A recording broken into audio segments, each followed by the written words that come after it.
तर देव्हारे सरांना नमस्कार, मुकेश सरांना नमस्कार, कुबल मॅडमना नमस्कार, दळवी सरांना नमस्कार, उपस्थित सर्व मान्यवरांना नमस्कार आणि सर्वांचे मनपूर्वक स्वागत. अ, आपण आतापर्यंत सरांकडनं वेगवेगळ्या चक्रांविषयी माहिती घेतली, संघटित चक्र, तसंच आता कोटचक्र आपण शिकत आहोत. तर कोटचक्रामध्ये जन्म नक्षत्रापासून ही जी 28 नक्षत्र आहेत, तर त्याच्यामध्ये काही संवेदनशील, अल्पसंवेदनशील अशा नक्षत्रांचं त्यांचं अंतर आणि त्याचा मनुष्याच्या जीवनावरती होणारा परिणाम हे बघताना या भिन्न भिन्न नक्षत्रावरून गोचरीचा कसा परिणाम ग्रह जेव्हा जातो तर काय जातकाला आपण हे अभिप्रेत आपण सांगू शकतो याच्यावरनं त्याच्या आयुष्यात घडणाऱ्या घटनांविषयी हे आपल्याला सर कोटचक्राच्या माध्यमातून अतिशय उत्तम शिकवत आहेत. तर सरांना मी विनंती करते की त्यांनी आजच्या लेक्चरला सुरुवात करावी. Thank you sir. Thank you Mukesh sir. धन्यवाद मॅडम, धन्यवाद. सगळ्यांचं स्वागत आहे. पहिल्यांदा ज्यांनी आमचं स्वागत केले त्यांचं स्वागत आहे. त्यानंतर आमचे ज्येष्ठ मंडळी आहेत, आपले दळवी साहेब आहेत, मुकेश भाऊ आहेत, हळदणकर मॅडम आहेत, देशमुख मॅडम आहेत आणि इत्यादी सर्व मान्यवर आहेत, राजकर सर आहेत. तर त्या सगळ्यांचं स्वागत आहे. आज आपल्याला गोचर चांगलं शिकायचं आहे.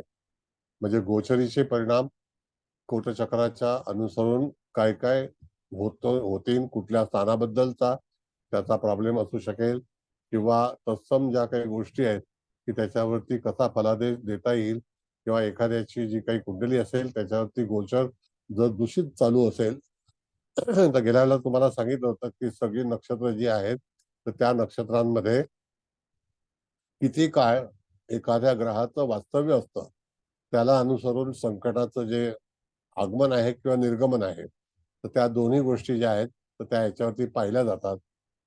जर आतमध्ये घ्या लोकांना काय राहिलं असेल तर त्यावरून पाहिल्या जातात. दुसरा भाग असा आहे की गोचर किती महत्वाचं आहे की एखादी घटना घडणार असेल तर त्या घटनेमध्ये आपल्या जातकाच्या जीवनामध्ये खरोखर कुठल्या तऱ्हेच्या हालचाली होतील, चांगल्या असतील का वाईट असतील, कुठला ग्रह कुठल्या नक्षत्रावरून किंवा कुठल्या क्षेत्रामधून. जसं आपण बघितलेलं आहे की ह्याच्यामध्ये 8 दिशा आहेत तर त्या 4 मुख्य दिशा आहेत, 4 उपदिशा आहेत आणि त्याला अनुसरून आपण जेव्हा पाहतो तर ज्या उपदिशा आहेत तो अरायवल आहे आणि मुख्य दिशा ज्या आहेत पूर्व, पश्चिम, दक्षिण, उत्तर त्या डिपार्चर आहेत. म्हणजे त्याच्यामधून संकट जाणार आहेत का संकटाचा कालावधी किंवा कोणती संकट कुठल्या ग्रहापासून जातकाच्या कुंडलीमध्ये त्याच्यामध्ये ते एंटर होणार आहेत असा जो भाग आहे तो आपल्याला शिकायचा आहे.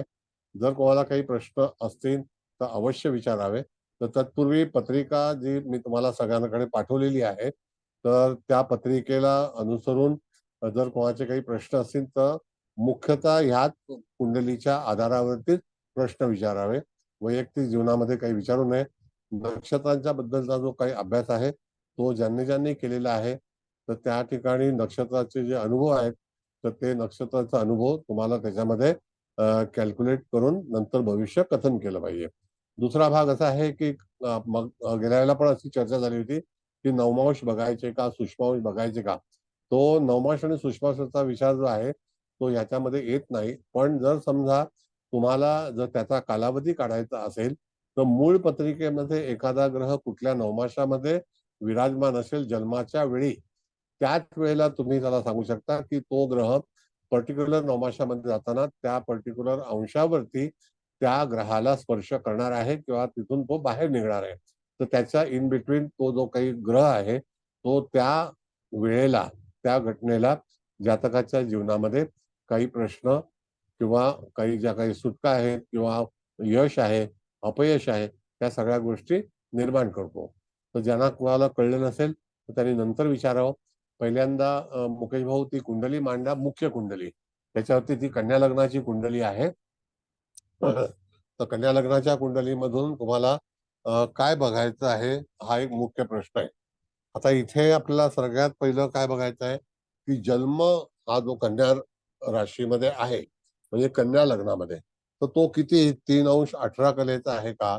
मग 3 अंश 18 कलेचा जर ग्रह असेल म्हणजे नक्षत्र असेल तर ते नक्षत्र कन्या राशीमध्ये कोणतं येतं तर कन्या राशीचा आरंभ हा मकर नवमाशाने होतो आणि त्या ठिकाणी जर आपण पाहिलं तर त्या ठिकाणी तिथे उत्तरा नक्षत्र आहे. मग उत्तरा नक्षत्र जर असेल तर उत्तरा नक्षत्राचं फलित जे आहे ते ईशान्य दिशेला तिथपासून पत्रिका बनवावी लागते. म्हणजे पत्रिका तशीच बनते. दुसरा भाग असा आहे की मूळ पत्रिकेवर नमस्कार जरा आवाज वैयक्तिक बंद करा. हा दुसरा भाग असा आहे की गुरु धनस्थानामध्ये आहे, तो तूळ राशीला आहे आणि तूळ राशीची डिग्री जी आहे गुरुची ती चित्रा नक्षत्राच्या 4 अंशाची आहे. म्हणजे त्या ठिकाणी तो वृश्चिक नवमाशामध्ये आहे आणि तो दरिद्रांश आहे, तो तुम्हाला सर्वतोभद्र चक्रामध्ये उपयोगाला येईल. तिसरा भाग असा आहे की तो तूळ राशीत आहे आणि तो ईशान्य दिशेला विराजमान आहे, कारण तूळ राशीचं जे चित्रा नक्षत्र आहे ते तुम्हाला आता पुढे जाऊन दिसेल. त्यानंतर आपण बघितलं तर राहू कुंभ राशीमध्ये आहे, शनी मेष राशीमध्ये 27 अंशाला आहे. तर 27 म्हणजे 26-40 ला नवमाश बदलतो. तर मेष राशीचा जो धनु नवमाश आहे त्याच्यामध्ये नक्षत्र येतं कृत्तिका. तर कृत्तिका नक्षत्रामध्ये शनी विराजमान आहेत. त्यानंतर मंगळ सूर्य बुध हे कर्क राशीला आहेत आणि कर्क राशी ही जी आहे तर त्या ठिकाणी पुनर्वसू पुष्य आणि आश्लेषा अशी 3 नक्षत्र आहेत. तर मंगळ आपण जर पाहिला तर 10 अंशाला आहे, म्हणजे पुष्य नक्षत्रात आहे. कळलं का? आणि त्याच्यानंतर बुध हा 25 अंशाला आहे, म्हणजे आश्लेषा नक्षत्रात आहे. आणि त्याच्याबरोबर बुध आणि सूर्य हा 7 अंशाला आहे, म्हणजे पुष्य नक्षत्रात आहे. आता ही नक्षत्रांची जी काही माहिती आहे ती तुम्हाला दिलेली आहे. शुक्र केतूच्या बाबतीमध्ये आपण शुक्र बघितलं तर शुक्र हा ग्रह 19 अंशावरती सिंह राशीमध्ये आहे. तर सिंह राशीचा जो आरंभ आहे तो 0 ते 13-20 पर्यंत आहे. नंतर 13-20 ते 16-40 म्हणजे या ठिकाणी आपण बघितलं तर 16-40 म्हणजे त्या ठिकाणी सिंह नवमाश येतो आणि त्याच्यानंतर 16-40 ते 20 मग 16-40 ते 20 जो आहे तो कन्या नवमाश येतो. कळलं का? तो पूर्वा फाल्गुनी नक्षत्रामध्ये आहे. त्यानंतर केतू जो आहे तो केतू 11 अंशाचा आहे. राहू जर 11 अंशाचा आहे तर केतू सुद्धा 11 अंशाचा आहे आणि तो त्या ठिकाणी मघा नक्षत्रामध्ये आहे. अशी तरी पहिल्यांदा आपल्याला नक्षत्रांची ओळख करून घ्यायची आहे. पत्रिका सगळ्या ग्रुपवरती पाठवलेली आहे किंवा इथे स्क्रीनशॉट जो आहे तर त्याच्यावरती पण तुम्ही मारू शकता. तसं काही हे नाहीये. त्यानंतर मुकेश भाऊ आपल्याला जी मुख्य कुंडली जी आहे तर त्याच्यामध्ये आपल्याला बघायचं आहे तर ती लावा जरा कुंडली.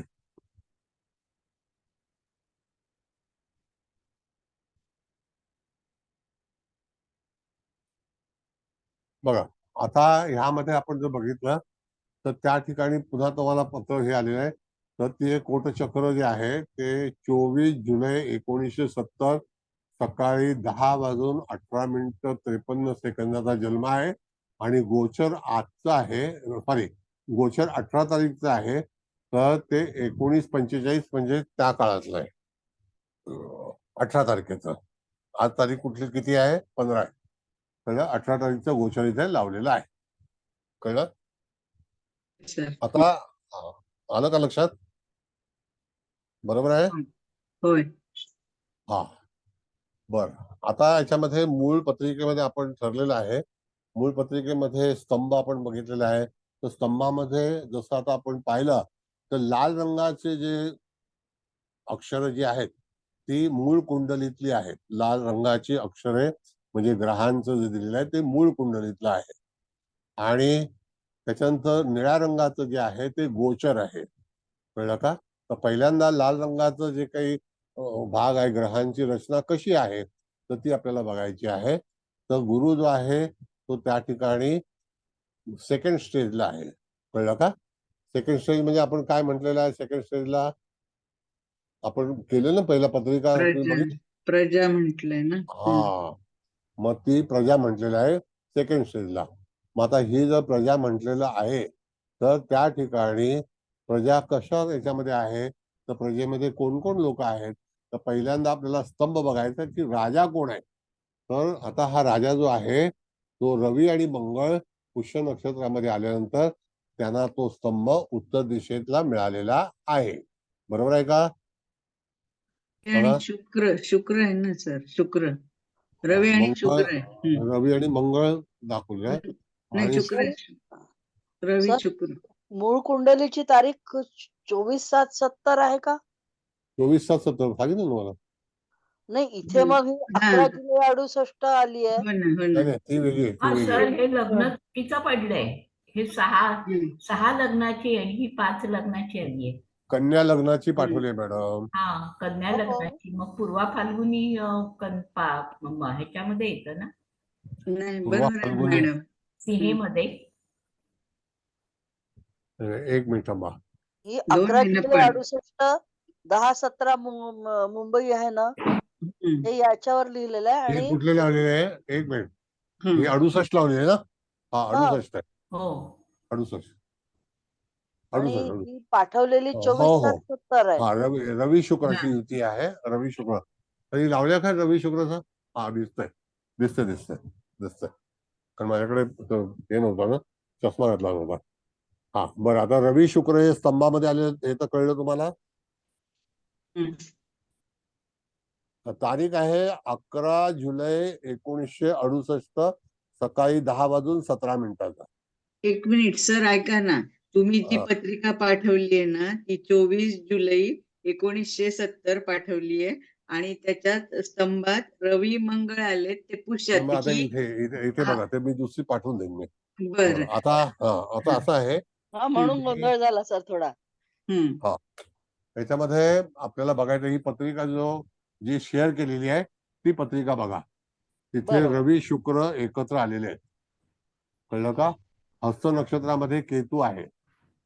शुक्र जो आहे तर त्या ह्याच्यामध्ये गोचरीचा स्वाती नक्षत्रात आहे, निळ्या रंगाचा. पण मूळ जो भाग आहे तर त्या ठिकाणी आपण बघितलं तर पत्रिकेमध्ये जन्म जेव्हा झाला त्याला रेवती नक्षत्रामध्ये राहू सुद्धा होता स्तंभामध्ये, रवी सुद्धा होता आणि शुक्र सुद्धा होता. लाल रंगाची पत्रिका आहे ना, होय बघा. होय. हो हम्म. हो सर. आहे ना लाल रंगाचा? हा, हो, रवी शुक्र राहू. बरोबर आहे. बरं, आता प्रजा आहे आणि त्याच्यानंतर काय की त्या ठिकाणी प्रोटेक्शन. मग त्या ठिकाणी बुध हा ग्रह जो आहे तो लाल रंगामध्ये आपण पाहिला तर तो वायव्य दिशेकडून येत आहे. मंगळ जो आहे तो सुद्धा वायव्य दिशेकडून आतमध्ये प्रवेश करत आहे. त्यावेळेला जन्म झालेला आहे. आता ज्या वेळेला फलादेश द्यायचा असेल तर मंगळ हा आद्रा नक्षत्रामध्ये आहे का मूळ आहे. पत्रिकेतला? हो. हो. हम्म. हा, मग मंगळ, सूर्य आणि बुध हे 3 ग्रह आहेत. सिंह लग्नाची कुंडली मांडली का? हो, कुठल्या? ही सिंह हे- लग्नाची मांडली आहे. हम्म. हा, पण मग ऍक्च्युअली कन्या लग्नाची म्हणजे कन्या लग्नाची आहे ना. हा, कन्या लग्नाची आहे सर, पण हे कोटचक्र मांडताना सिंह लग्न धरून मांडली गेली. बघा आता मॅडम, कन्या लग्नामध्ये आपण बघितलं तर त्या ठिकाणी मंगळ, बुध आणि सूर्य एकत्र आहेत का? नाही. बुध, आहेत शुक्र ना. आणि मंगळ एकत्र आहे. हा. मंगळ, बुध, रवी नाही. हो. मंगळ, सूर्य आणि बुध. बरं, ठीक आहे. आता बघा, एक मिनिट. पहिलं लक्षात घ्या की पुनर्वसू नक्षत्रामध्ये रवी शुक्र आहे का? आता ही मुकेश भाऊनी जी पत्रिका मांडलेली आहे, मुकेश भाऊ मी तुम्हाला 2 पत्रिका पाठवल्या होत्या. तर ऐका ही ना, मी मुकेश भाऊंना परत शेअर करू का ती जी तुम्ही आम्हाला सगळ्यांना पाठवली नाही, मुकेश भाऊंकडे आहे ना पत्रिका. आहे का? हा. आहे. तर हा, सिंह लग्नाची आणि कन्या लग्नाची ना. हा, मग कन्या लग्नाची लावा.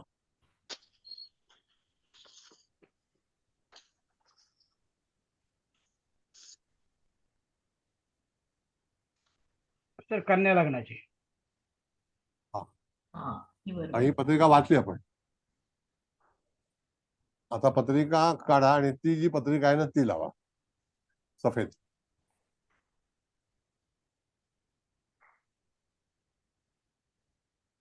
बरं, आता ही बरोबर आहे का बघा? नाही, तीच आली परत. परत तीच आली ना. मुकेश भाऊ ऐका ना, सरांनी अजून तुम्हाला अशी एक पत्रिका पाठवली आहे का? नाही नाही, हो, मला पाठव. कोटचक्राची एकच पाठवली. नाही, पण आपल्या ग्रुपवर जी आली आहे ना ती आणि ह्याच्यात फरक येतोय ना. मग ग्रुपवरची घेऊ. हा, ती लावा तुम्ही. हा. ईशान्येला उत्तरा फाल्गुना हवंय. बरोबर. मी पण चेक नाही केली, सरांनी जी पाठवली होती मला तीच मी लावली डायरेक्ट तिथं. बरं, ठीक आहे. ग्रुप म्हणून काढता येईल का तुम्हाला? हो, मी तोपर्यंत काढतो, तुम्ही चालू ठेवा. हा. ठीक आहे. आता कन्या लग्नाच्या बाबतीमध्ये आपण मगाशी बघितलं तर रवी मंगळ बुध लग्न 3 अंश 18 कलेचं आपण सांगितलं होतं. 3 अंश 18 कलेचं कन्या म्हणजे उत्तर आहे. हे तर बरोबर आहे. हो बरोबर आहे सर. मुकेश भाऊ 1 मिनिट मी शेअर करू शकतो. 1 मिनिट माझ्याकडे आहे का पाहतो. थांबा मी करते त्यांना शेअर. तुम्हाला जर चालू आहे असतं आहे आहे का? आहे ठीक ठीक आहे. आहे. काढली सर, काढली सर, काढली मी. हा बघा आता मी लावलेली आहे. बरोबर आहे. हो मी हा बरोबर आहे सर. बरोबर आहे. हा आता आली सर ही बरोबर. बरोबर आहे. बरोबर आहे. ही बरोबर आहे. ही बरोबर आली. बरं आता आपण काय केलं होतं लाल रंगातले जे ग्रह आहेत हे कुठले आहेत लाल रंगाचे तर ते मूळ कुंडलीतले आहेत. बरोबर. होय ही हो, सर. 70ची आहे ना कुंडली. होय. हो हो आता बरोबर आली सर. आता 70ची ही कुंडली आहे लाल रंगाच्या ह्याच्यामध्ये. आपल्याला पहिल्यांदा कुंडली जेव्हा आपण मूळ पत्रिका वाचतो तर ती कन्या लग्नाची आहे का? आता ही लावलेली हो कन्या सर, लग्नाची आता आहे. लावलेली बरोबर आहे. आता बरं. बरोबर आहे. आता आपल्याला फलादेश करायचा आहे. तर फलादेश लग्नाधिपती बुध हा कुठेशी आहे तर तो कर्क राशीमध्ये मंगळासोबत आहे. मंगळ रवी आणि सूर्य असे 3 ग्रह एकत्र आहेत का? पण ते बुध अश्लेषामध्ये आहे आणि रवी मंगळ हे जे आहेत ते स्तंभामध्ये आलेले आहेत. आहे का बरोबर? बरोबर आहे. हो सर, बरोबर आहे. हा बरं. आता म्हणजे लग्नेश जो आहे तो प्रजेमध्ये गेलेला आहे. कळलं? लग्नेश जो आहे तो प्रजा आहे. होय. म्हणजे प्रजा हो. याचा अर्थ काय आहे की जातकाच्या जीवनामध्ये राजा जसं सांगेल त्याप्रमाणे त्याचं वागणं असेल किंवा त्याला तसं वागावं लागेल. लागेल. बरोबर आहे. हो सर. हा? हो हो. त्यानंतर आपण बघितलं तर स्तंभ कोणी घेतलेला आहे तर मंगळ आणि सूर्य ह्याने उत्तरेकडला स्तंभ मिळवलेला आहे. म्हणजे ह्या जातकाच्या पत्रिकेमध्ये पूर्णपणे जी पत्रिका आहे तर ती बलवान कशाने झालेली आहे तर राजा आणि सेनापती हे दोघंही स्तंभामध्ये आलेले आहेत. That is called positive. म्हणजे तो रिझल्ट पॉझिटिव्ह देणार आहे. मग ते नक्षत्र कुठेशी आहे तर ते लाभस्थानामध्ये ते नक्षत्र आहे. लग्नापासून 11वं. बरोबर आहे. आलं लक्षात? सर. हो बरोबर आहे हो ना? सर. हा. हो सर. त्याच्यानंतर आपण बघितलं तर प्रजेमध्ये आणखी कुठला ग्रह आलाय तो गुरु आलेला आहे. बरोबर. गुरु गोचरीने गोचरीने आलाय. नाही गुरु चित्रामध्ये आहे ना मॅडम. मूळ हा. पत्रिकेत. आपण इथे स्तंभात चित्रामध्ये आहे. हो. चित्रात आहे आणि तो प्रजेत आला ना पण स्तंभात नाही ना. नाही प्रजेमध्येच सांगतो. अच्छा ठीक आहे. गुरु कुठेशी आहे? मीन राशीमध्ये आहे का? चित्र 4 आहे सर. चित्रामध्ये आहे. मग चित्रा नक्षत्र कुठे आलं? धनस्थानात आलं ना. तुळेत. हो मिळत आलं ना. बर बर. तो आला काय प्रजेमध्ये. मग त्या ठिकाणी बुध सुद्धा प्रजेमध्ये आलेला आहे. चंद्र सुद्धा प्रजेमध्ये आलेला आहे. बघा हो तुम्ही नैऋत्य दिशेला जा. होय हो. आहे. बरोबर. हा. त्यानंतर आपण बघू तर राहूची बॉर्डर जी आहे. आता आपल्याला लाल रंगाचे सगळे ग्रह बघायचे आहेत. लाल रंगाचा ग्रह शततारकामध्ये म्हणजे 6ष्ठ स्थानामध्ये आहे. शततारका नक्षत्र कुठे आलं? कन्या राशी लग्नाला तर 6ष्ठ स्थानामध्ये आलं. बरोबर. त्यानंतर केतू हा सुद्धा जो आहे हा मघा नक्षत्रात आहे म्हणजे सिंह राशीमध्ये. बरोबर. त्याचा कोटपाल जो आहे तर कोटपाल याच्यामध्ये आपण बघितलं तर पूर्वा फाल्गुनी नक्षत्रामध्ये कुठला ग्रह गेला तर शुक्र गेला का? हो हो सर, शुक्र आहे. मग शुक्र जर तिथे असेल तर तो योग्य नाही. आणि त्यानंतर आपण शनीचा विचार नाही केला तर शनी सुद्धा त्या ठिकाणी बॉर्डरला आहे. तर तो कुठल्या नक्षत्रामध्ये आहे तर या ठिकाणी आपण जर शनीच्या बाबतीमध्ये मेष राशीमध्ये आहे आणि तो कृत्तिका नक्षत्रामध्ये आहे का? कृत्तिकामध्ये. आणि तो पश्चिमेला आहे. पश्चिमेला. हो बरोबर आहे सर. हा. मग आता अशा वेळेला आपल्याला फलादेश द्यायचा असेल तर त्यावेळेला तुम्हाला राहू चंद्र शनी बुध केतू शुक्र गुरु रवी मंगळ असे सगळे 9 ग्रह जे आहेत ते 9 ग्रह तिथे आहेत. पण त्या ठिकाणी आपण जर पाहिलं तर कोटपाल म्हणून ग्रह कुठला आलेला आहे तर या ठिकाणी एकही ग्रह तुम्हाला दिसतो तो शुक्र दिसतोय की नाही, आणि तो उत्तरेला आहे. बरोबर आहे. सर राहू पण कोटपाल म्हणून आलाय ना शततारकामध्ये. हो हा, बरोबर. दक्षिणेला. मग दोन ग्रह जे आहेत ते कोटपाल म्हणून आलेले आहेत.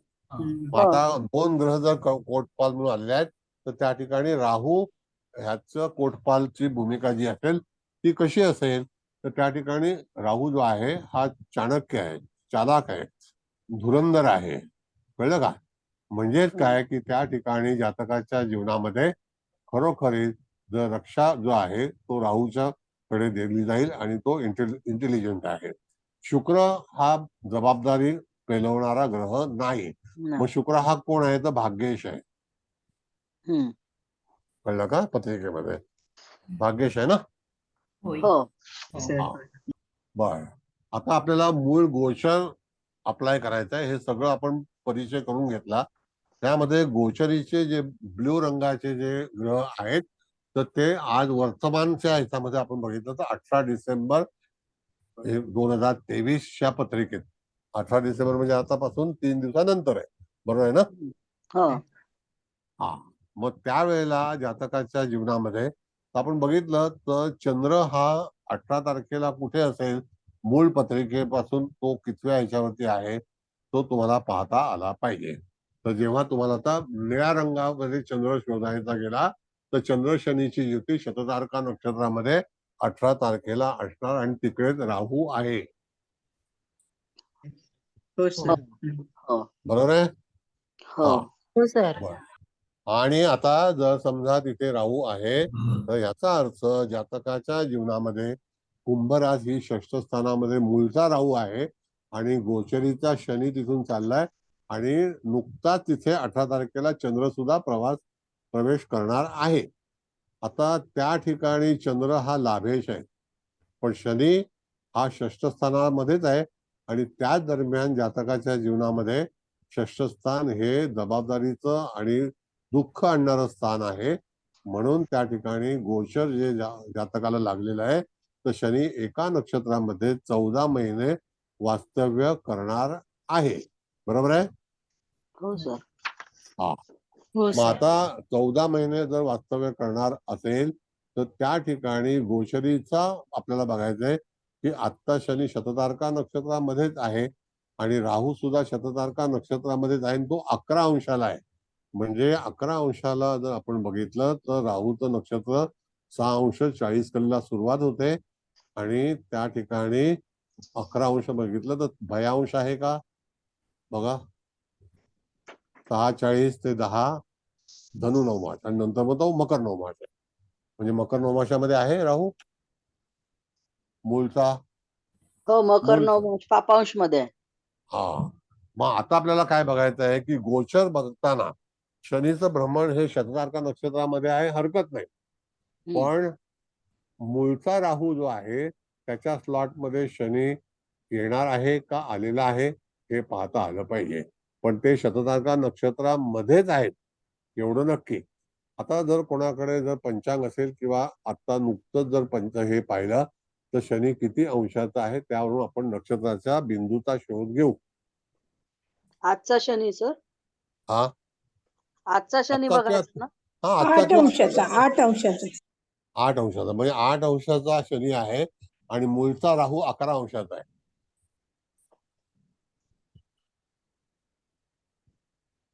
सर. बरोबर आहे. मूळचा राहू 11 अंशाचा आहे ना. होय बरं. होय. आता फलादेश कसा द्यायचा, तर जातकाच्या जीवनामध्ये जे दुःख सुरू होईल तर राहूच्या क्लच मध्ये जेव्हा शनी जाईल त्याला किती अवधी असेल, तर आता सूर्यापासून राहू किती शनी किती अंतरावरती आहे. आपण जर पाहिलं तर सूर्य आता धनुराशीमध्ये आहे. आता कुठल्या राशीत गेला.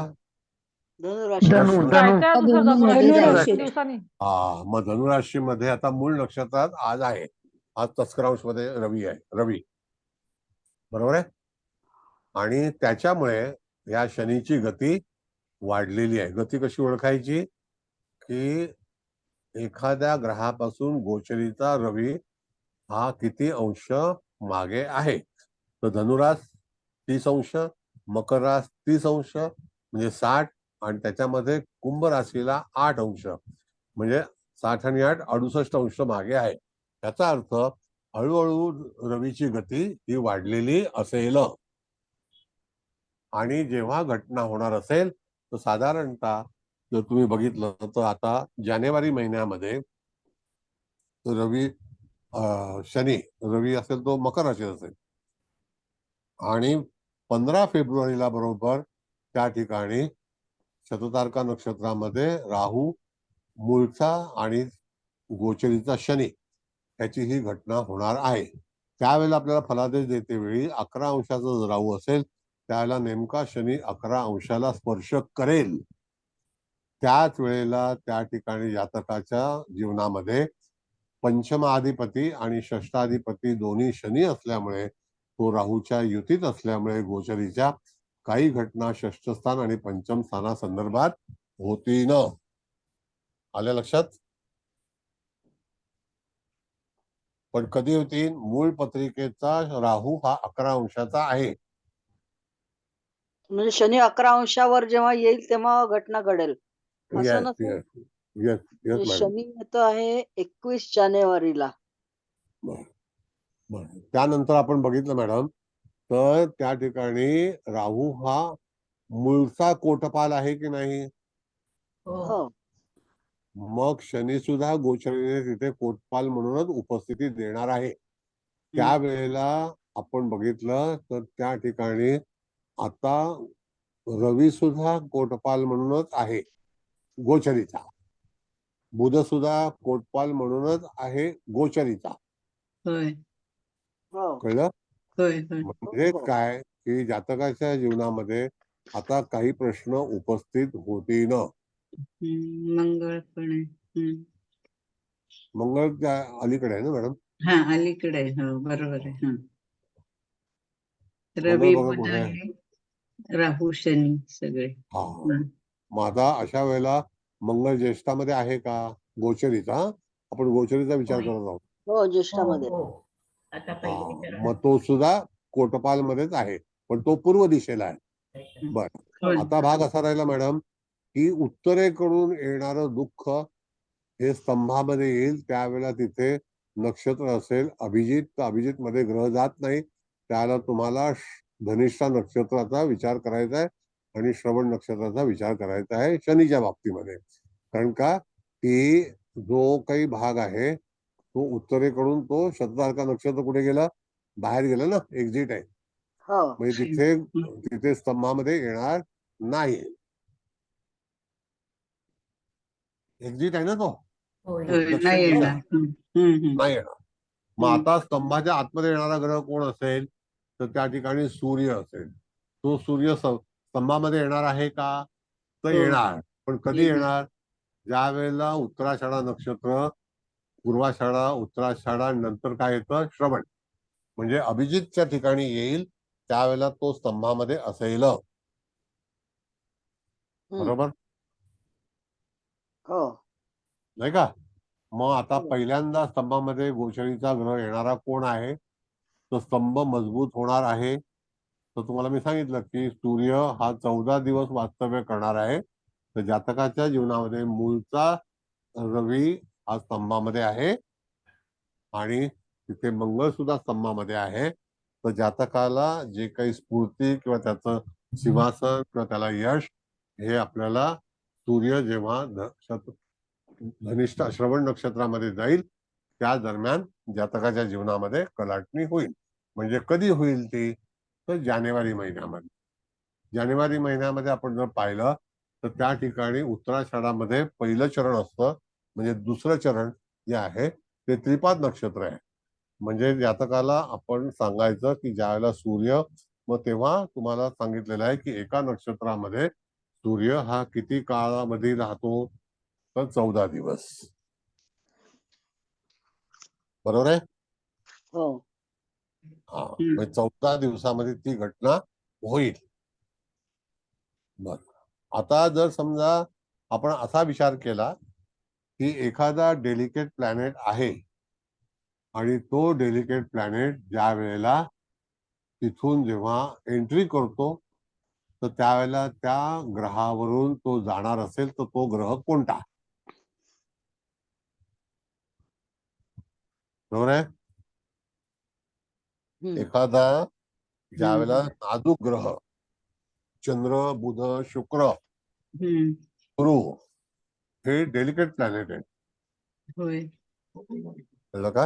हा, इथे चंद्रावरून राहू चालला ना, म्हणजे मग ह्या पत्रिकेत. शनी पण आहे ना तिथे. नाही नाही, एक नाही मिनिट मॅडम. नाही नाही, बघा. इकडे नैऋत्येकडनं. हम्म. हा, तो चंद्र जो हा, आहे हा, ना हा. तो हम्म. तर त्या हा, हा. ठिकाणी राहू चाललेला आहे. तो रेवतीमध्ये आहे. होय. हो. बरोबर आहे? हो हो मला हो. लाल रंगाचा चंद्र आणि राहू हा गोचरीचा आहे. होय. बरोबर. हो. बघा, चंद्र हा कोण आहे तर लाभेश आहे. हम्म. आणि होय. मग सगळ्यात जास्ती दुःख जे आहे ते दुःख चंद्राला पहिला सहन चंद्राला. करावं लागेल. होय. कारण गोचरीचा राहू हा तिथून प्रजामधून चाललेला आहे. म्हणजे त्या ठिकाणी जातकाच्या पलीकडे असणारे लोक, आजूबाजूचे लोक हे यदाकदाचित त्रासदायक होण्याची शक्यता दर्शवली जाते. आता तो त्रास कोणत्या स्वरूपाचा असेल तर ते नैऋत्येचं दुःख आहे. ऐका बरोबर, दिशा फार महत्वाच्या आहेत. ते नैऋत्येकडून प्रवास करणारा ग्रह आहे. तर त्याकरता जातकाच्या जीवनामध्ये जेव्हा चंद्र दूषित गोचरीचा होईल आणि तो राहू मी तुम्हाला सांगितल्याप्रमाणे साधारणतः 240 दिवस हा तिथे वास्तव्य करणार आहे.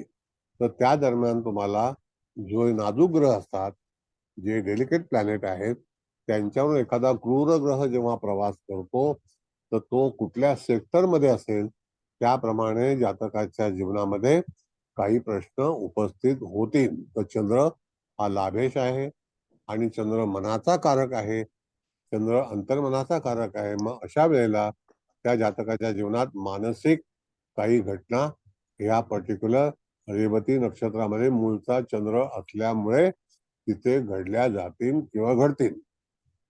एवढं लक्षात आलं का? सांगा. होय सर. हो छान सर. आहे एकदम. हो आलं सर. लक्षात. हा, म्हणजे तुम्हाला एखादी पत्रिका जेव्हा तुम्ही रीड करणार असाल, वाचणार असाल, तर मूळचा ग्रह हा कोणता आहे ह्याच्यावरती पूर्णपणे आपल्याला फलादेश द्यायचा आहे. आता मूळचा ग्रह हा दुःखी झालेला आहे आणि त्याच्यामध्ये तो आपण बघितलं अरायवल आणि डिपार्चर. मग अरायवल ग्रह जो आहे तर तो कोण आहे? तो राहू आहे. राहू आहे. बरोबर आहे. म्हणजे हो. येणारी दुःख. बर, आता याच्यामध्ये सूर्य जरी अरायवल असला तो आग्नेय दिशेकडून आहे आणि तो स्तंभ स्थापन करणार आहे. पण तो किती काळासाठी? 14 दिवसासाठी. पण राहू जेव्हा स्तंभामध्ये येईल अश्विनी नक्षत्रामध्ये, राहू कसा जातो? रेवतीमधून तो कुठे जाणार? अश्विनी मध्ये नाही मॅडम. नाही, सॉरी उत्तर सॉरी, भाद्रपदामध्ये.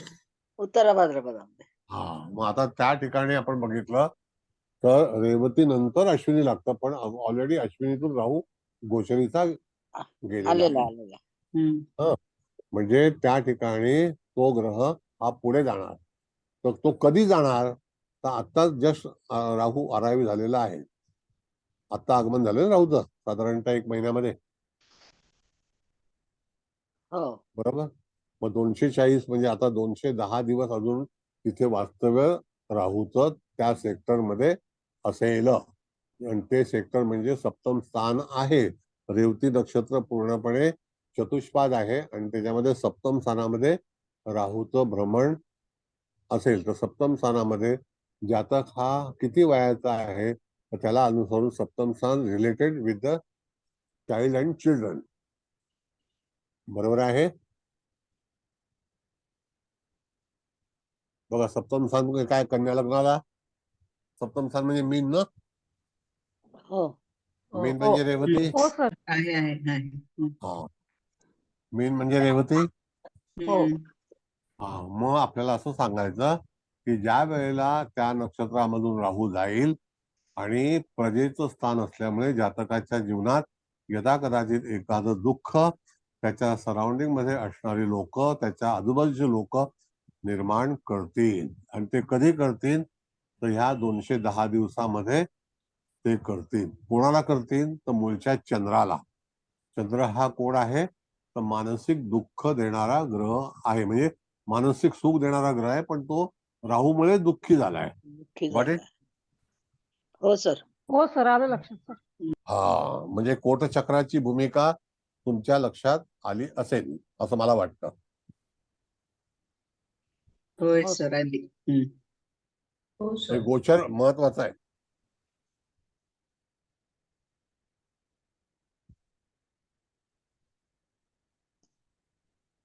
म्हणून ही गोचरीची पत्रिका आहे. आता तसंच गोचरीचा शनी जो आहे तो राहूच्या मूळच्या ह्याच्यातून जाणार आहे. बरोबर आहे. मूळचं बरं. राहू. हो ना, बरोबर आहे ना. लाल रंगाचे मूळचा- मूळचे राहू आहे, मूळचा राहू. हो. बरोबर आहे. मग आता त्या ठिकाणी तो कोटपाल आहे की नाही मूळ पत्रिकेत? हो. हो. बरोबर आहे. आता कोटस्वामी म्हणजे कोण तर चंद्र हा कोणत्या राशीत आहे तर तो मीन राशीत आहे. तर त्याचा कोटस्वामी कुठला झाला? गुरु. गुरु. बरोबर आहे. होय. मग त्याला कोटपाल आणि कोटस्वामी आणि स्तंभ ह्या 3 गोष्ट ह्या कोटचक्रामध्ये लक्षात ठेवायला हव्या. होय सर. येस. बरं, आता जातकाच्या जीवनामध्ये जे काही दुःख असेल ते मानसिक कुठल्या स्थानासंदर्भात असेल तर सप्तम स्थानासंदर्भात असेल, कारण सप्तम स्थानामधून चंद्र पण आहे आणि तिथे आता गोचरीचा राहू पण भ्रमण करीत आहे. Got it? आलं लक्षात? आता जर समजा त्याच मीन राशीमध्ये आणखी 2 ग्रह असते आणि त्यांचं जे भ्रमण आहे ते उत्तरामध्ये असतं, पूर्वामध्ये असतं, तर त्यावेळेला राहू सारखा ग्रह हा तिथून जाणार आहे, तो कुंभ राशीपर्यंत जाणार.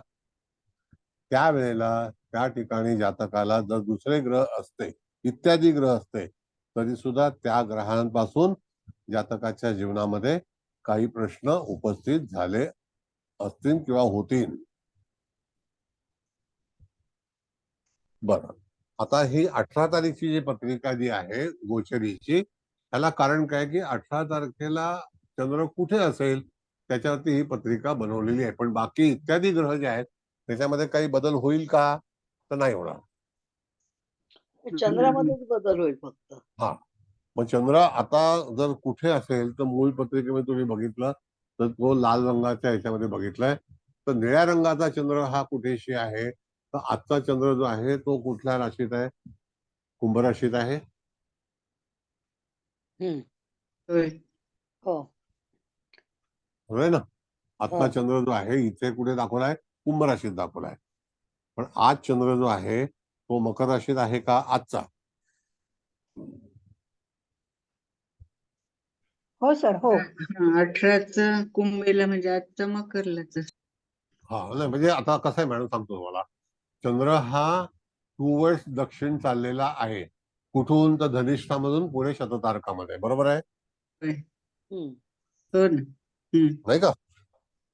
तर तो कोणाला भेटायला जाणार तर शनीला. नाही का? हो. कोणाला भेटणार तर शनीला भेटणार. भेटणार. मग अशा वेळेला चंद्र गोचरीचा जाताना तर शनीचा पण त्याच्यामध्ये संबंध असेल आणि मूळच्या राहूचा पण संबंध असेल. मूळचा राहू मला कुठे आहे? तो पण शततारकामध्ये आहे ना. शततारकाच आहे. मग आपल्याला फलादेश देते वेळी या ठिकाणी आजच्या नियमानुसार चंद्र हा त्या ठिकाणी साधारणतः 24 तासासाठी तिथून भ्रमण करतो एका नक्षत्रामध्ये. तर त्या 24 तासामध्ये त्याला निश्चितच अनेक समस्यांना सामोरं जावं लागेल. आंतरिक दुःख तयार होईल. यदा कदाचित मनस्थिती चांगली नसेल आणि चंद्रापासूनच मी तुम्हाला परत नियम सांगतो, जातकाच्या जीवनामध्ये जे काही प्रश्न उपस्थित होतात तर ते चंद्रामार्फत आपल्यापर्यंत पोहोचतात. कारण का की पृथ्वीच्या सगळ्यात पहिला जो प्लॅनेट आहे तो कोण आहे? चंद्र आहे. चंद्र. आपण सूर्य सिद्धांतामध्ये विचार केला होता, तर चंद्राच्या पलीकडचा ग्रह हा सूर्य आहे. म्हणजे कर्क राशीच्या नंतर येणारी राशी कोणती आहे? सिंह आहे ना. सिंह. हा, right. म्हणजे चंद्र हा पृथ्वीचा पहिला ग्रह आहे की नाही? हो. हा, मग चंद्र जर पृथ्वीचा पहिला ग्रह आहे, तर त्या ठिकाणी जातकाचं मन हे आंतरिक मन किंवा जे स्थान असेल ते, त्या बाबतीमध्ये दुःख निर्माण होईल. होईल. गोचरीचं आता हा आपला विषय गोचरीने सुरू आहे. सचिन है के गया? सचिन मजगवळी आहेत सर, आहेत. आहेत का? हाँ, सचिन चला. मजगवली. हाँ, आपको समझ आ रहा है बराबर? यस सर, आ रहा है. हाँ, मैं सब वीडियो भेजता हूँ, चिंता मत करो, घर का आदमी है. Thank you sir. हा, मग आता बघा, इथे तुम्हाला लक्षात आलं की चंद्र हा त्या दिवसाला पर्टिक्युलर डॅमेज झालेला आहे. कशामुळे झालाय? तर तो गोचरीमध्ये जाऊन अडकलेला आहे. बघा, गोचर कसं असतं, ज्याप्रमाणे एखाद्या वेळेला आपण प्रवास करतो तो आपला गोचर असतो, आणि त्याच वेळेला नेमकं काही घटना होतात, त्याला म्हणतात ऍक्सिडेंटली, अपघाती. मग तसाच हा चंद्र जेव्हा शनीच्या वरून जाणार आहे, मूळच्या राहू सोबत जाणार आहे, तर निश्चित जातकाच्या जीवनामध्ये यदा कदाचित काही प्रश्न उपस्थित राहतील. ते फक्त तुम्हाला कोटचक्रावरतीच अनुभवास येतील. खूप छान सर, मस्त सर. समजलं? हो आता सर, काय छान मॅडम, समजलं सर. गोचर बऱ्याच वेळेला घेतला पाहिजे, तरच समजेल ते सर्व तो बदल होय होय चक्रामध्ये. सर. हा, नाही पण हे छान लक्षात आलं सर, चंद्राचं तुम्ही जे आता सांगितलं ना, हा, व्यवस्थित समजलं सर. धन्यवाद सर. ठीक आहे, धन्यवाद. बरं, आणखी कोणाला प्रश्न असतील तर विचारा, काही चिंता करू नका, विचारा.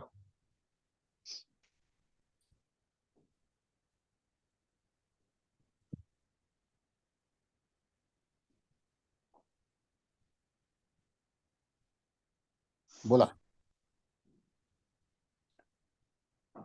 सर आता मूळच्या गुरुवरून केतू गोचरीने जाणार आहे. तो पण तापदायक आहे. बरोबर ते आहे, तापदायकच राहणार. तापदायकच आहे. हो ना.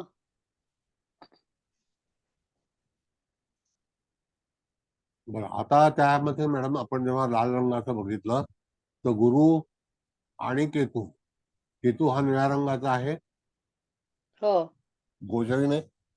हो. होय. मग त्या ठिकाणी पण त्याला त्रास होईल. तर गुरु कुठला आहे? सप्तम स्थान. मगाशी आपण विचार केला की नाही चंद्राबद्दल? हो हो. तसा गुरु सप्तमेश आहे की नाही? नाही का? गुरु सप्तमेश आहे ना? हो. हो सर. आणि गुरु चतुर्थेश पण आहे. गुरु चतुर्दशी आणि सप्तमीशी आहे. आणि बसला व्हेरी गुड. ओपनली तुम्हाला मी परमिशन दिलेलं आहे की तुम्हाला जे काही विचार येतील ते तुम्ही सांगायचे, पण एक एक करून,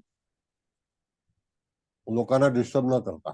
पण तुमचं मनोगत जाणून घेणं माझं काम आहे.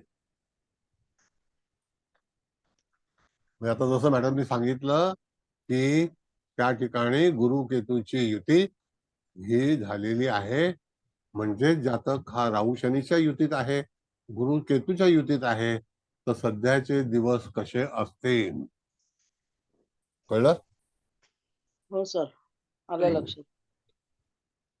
म्हणजे कोटचक्रामध्ये सध्याचे दिवस कसे असतील या बाबतीमध्ये जर विचार करायचा असेल तर त्या ठिकाणी तुम्हाला अशाच तऱ्हेचाच भाग जो आहे तो गणित करून फलित करता आला पाहिजे. जातकाला दुःख नैऋत्य आणि ईशान्येकडनं येणार असं ना?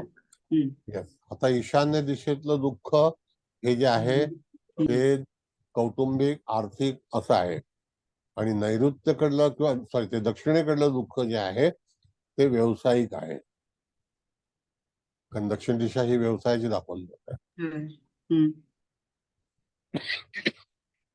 म्हणजे आणि दोन्ही त्यामध्ये आघाड्यांवर दुःखच आहे. हो, आणि त्यामध्ये मॅडम कुंभ रास ही षष्ठात आलेली आहे आणि कन्या रास ही लग्नात आलेली आहे, धनस्थानामध्ये, सॉरी, तूळ रास. कळलं?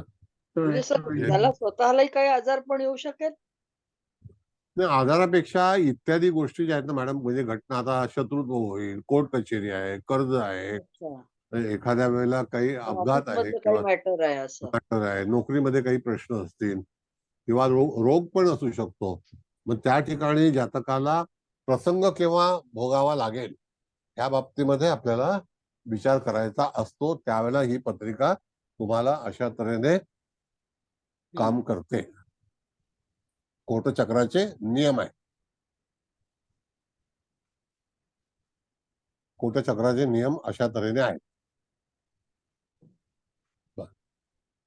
आता पत्रिका काढतो. आता तुमचं मनोगत जे असेल ते तुम्ही सांगा. बोला. सर आता गोचरीने मंगळ ज्येष्ठा नक्षत्रामध्ये आलेला आहे पूर्व दिशेला. बरं. तर मग हा काय फळ देईल? बघा, आता तो मंगळ जो आहे तो कोटपाल एक्झिट म्हणून मध्ये येऊन आहे. राहिलाय ना, कोटपाल नाही, म्हणून ऐका. येतोय ना तिथे. हो, बरोबर आहे, बरोबर आहे. मग तो गोचरीचा कसं मंगळ संरक्षण करेल? गोचरीचा मंगळ हा ज्येष्ठा नक्षत्रातून चाललाय, तो हो. एक्झिट मध्ये आहे, बरोबर आहे. हो. त्याची एंट्री जी आहे ती मूळ नक्षत्रात होईल आणि तो त्या ठिकाणी स्तंभ स्थानाजवळ येण्याचा प्रयत्न करणार. कधी? तर रवीच्या मागे मागे. आता हो. मंगळाचं जी आताची स्थिती आहे ती आता रवीला तो सोडून रवी पुढे जाणार आणि मंगळ मागे राहणार. मागे राहणार. आता इथे असं झालंय की जेव्हा पूर्व दिशेच्या ठिकाणी मंगळ हा कोटपाल म्हणून गोचरीचा वावरतोय, कोटपाल हो. म्हणून गोचरीचं त्याचं भूमिका आहे. तर हो. यदा कदाचित जातकाच्या जीवनामध्ये आपण पराक्रम स्थानाचा अधिपती हा मंगळ आहे. मूळ कुंडली, हो. मूळ कुंडलीमध्ये तो पराक्रमाचा अधिपती आहे. तर यदा कदाचित भावंडा संदर्भातील काही प्रश्न हे कोटपाल ह्या नात्याने उपस्थित होते न. अच्छा. कारण मंगळ हा एक्झिट मध्ये आहे. बघा, हो. एंट्री हे दुःख आणणार आहे, एक्झिट हे यदा कदाचित दुःख जाणार आहे. जाणार पण आहे. विपरीचा ग्रह जाऊन जर त्या ठिकाणी एखादा बलाढ्य ग्रहाच्या संदर्भात युती करत असेल एकाच नक्षत्रामध्ये, तर ती एंट्री आहे का एक्झिट आहे? एखादा प्रसंग येईल आणि एखाद्या प्रसंगातून आपण बाहेर जाऊ.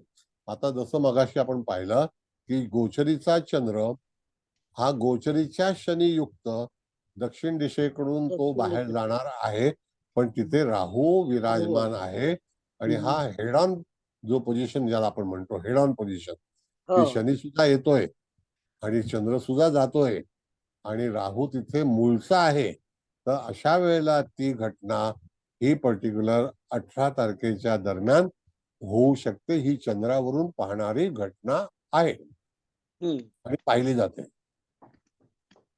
थोडस लॉजिक लावा. बरोबर आहे सर. म्हणजे मूळचा ग्रह चंद्र हा गोचरीने इत्यादी ग्रहावरती पण आपण दृष्टिक्षेप टाकणार आहोत. पण तरी सुद्धा आता सध्या स्थितीला 18 तारखेला जातकाला आपण सावधान करू शकतो की या करू दिवशी शकतो. अमुक एक घटना होण्याची शक्यता आहे. त्यावेळेला आपलं पंचांग पाठ हवं. कळलं? आलं का लक्षात? हो सर. ओके.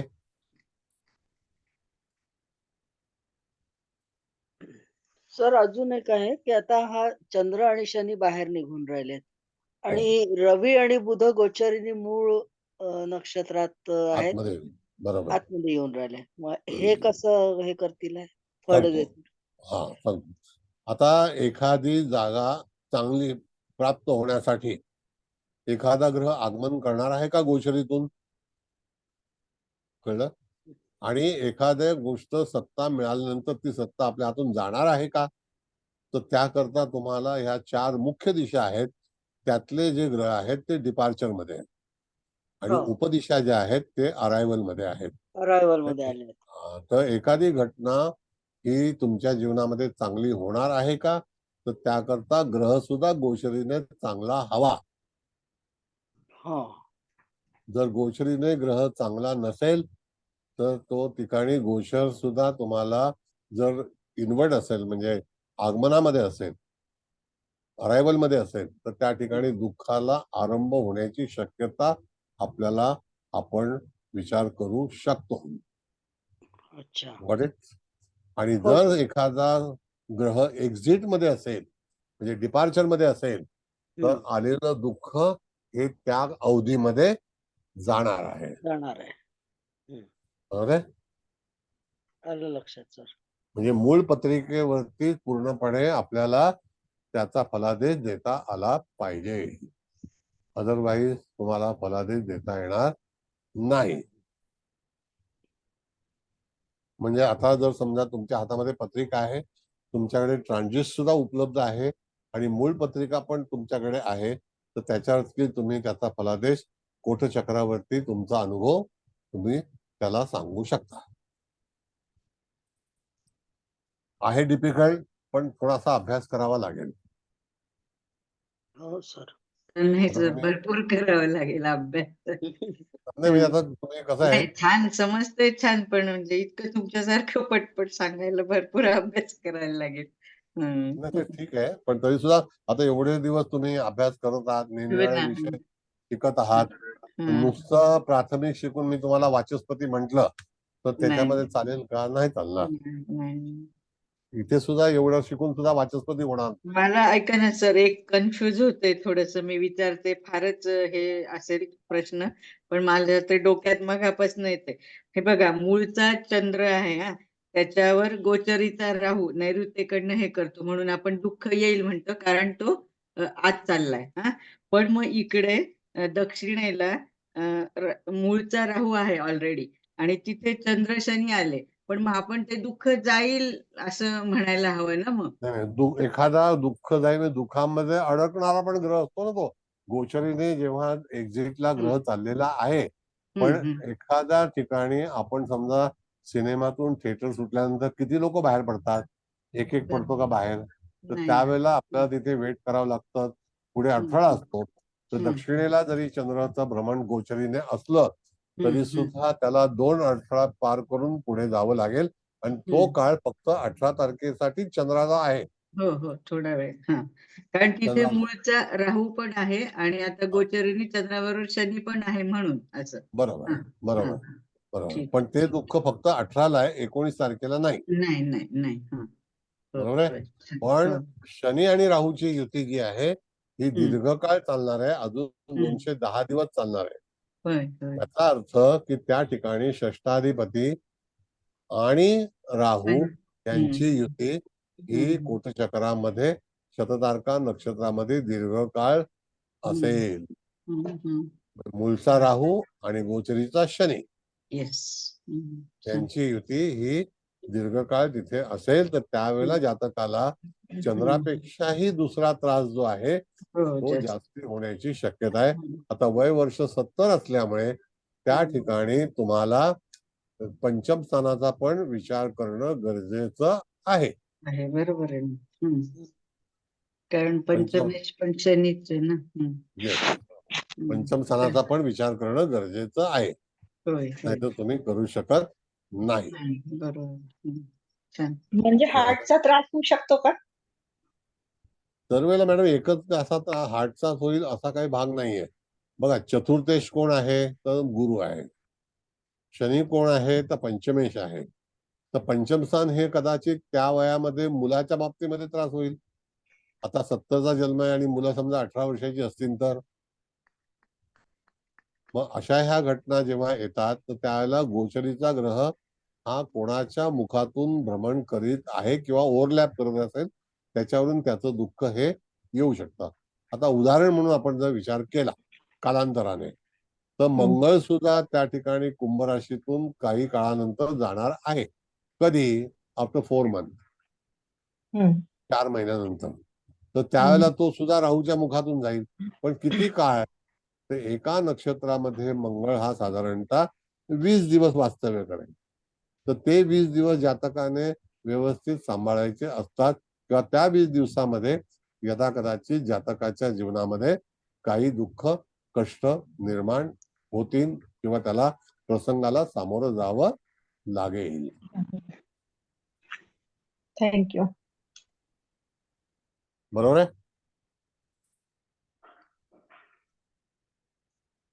हो बोला. सर.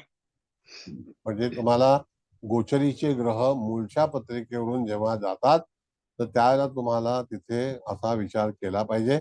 मी कोरा कागद जो आहे तो पाठवतो, त्याच्यावरती तुम्ही एक A4 ची प्रिंट काढा, मोठा असेल ते, आणि त्याच्यामध्ये प्रत्येक जातक तुमच्याकडे आल्यानंतर त्याची कुंडली ही तुम्ही एक 10 मिनिटामध्ये बनवू शकता. 10 मिनिटामध्ये. आणि त्या 10 मिनिटामध्ये तुम्ही गोचर सुद्धा अप्लाय करू शकता. म्हणजे तुमच्याकडे जातक बसल्यानंतर तुमचा जो कोरा फॉर्म आहे तो फिल इन ब्लँक. कळलं? त्यात काही चिंता करायची आवश्यकता नाही. हम्म. लक्षात आलंय का नाही? हो सर. आलं आलं, हो आलं. आलं. सर. छान. हो हो सर. सर, जेव्हा गोचरीचा मंगळ 4 महिन्यांनी ह्याच्यावरून जाणार, तर मंगळ ऍक्च्युली तृतीयेश पण आहे. हो. हा, म्हणजे भावंडासंबंधी सुद्धा दुःख येण्याची शक्यता नाकारता येत नाही. बरोबर किंवा बरोबर. मंगळ जमिनीचा कारक म्हणून पण जमिनीविषयी काही फसगत होण्याची शक्यता असंही म्हणता हो येईल आपल्याला ना सर? हो हो. आणखी मंगळ मॅडम पराक्रमेश पण आहे आणि हो. अष्टमेश सुद्धा आहे. अष्टमेश पण आहे, त्यामुळे आजारपण किंवा एखादं ऑपरेशनची पण सर्जरी. शक्यता नाकारता येत नाही. दुःख, एखादी घटना. हो. खूप छान सर, म्हणजे असं क्लिअर होत जाते. इतकं छान चालेल. सांगताय तुम्ही. एका दमात तर होणार नाही मॅडम. तुम्हाला हो. अगेन अँड अगेन जर क्लास अटेंड हो. केले तरच तुम्ही त्याचं फलादेश देऊ शकता. अदरवाईज तुम्हाला एका दमामध्ये ते कॅल्क्युलेशन करता येणार नाही. नाही सर, अभ्यासच करावा लागेल. पण जे तुम्ही जेव्हा जेव्हा सांगता तर ते क्लिअर होत जाते. हे मात्र नक्की तेवढंच खरं आहे. छान, म्हणजे एकदम खूप सुंदर. मूळचे ग्रह जे आहेत ना मॅडम, तर मूळचे ग्रह जेव्हा आपल्याकडे गोचरीचं वरून जातात, म्हणजे मूळच्या ग्रहावरून, तर त्याच वेळेला एखादी घटना किंवा आपल्या जीवनामध्ये काही आंदोलन होतात, नैराश्य येतं किंवा यश मिळतं. आता ह्यामध्ये असं सांगितलेलं आहे की गुरु हा शुद्ध ग्रह आहे आणि तो जेव्हा गोचरीने एखाद्या ग्रहाला, शुभ ग्रहाला जर फलादेश देणार असेल तर त्यावेळेला तो स्तंभामध्ये देणार आहे का प्रजेमध्ये देणार आहे का सिक्युरिटीमध्ये देणार आहे का कोटपाल म्हणून देणार आहे?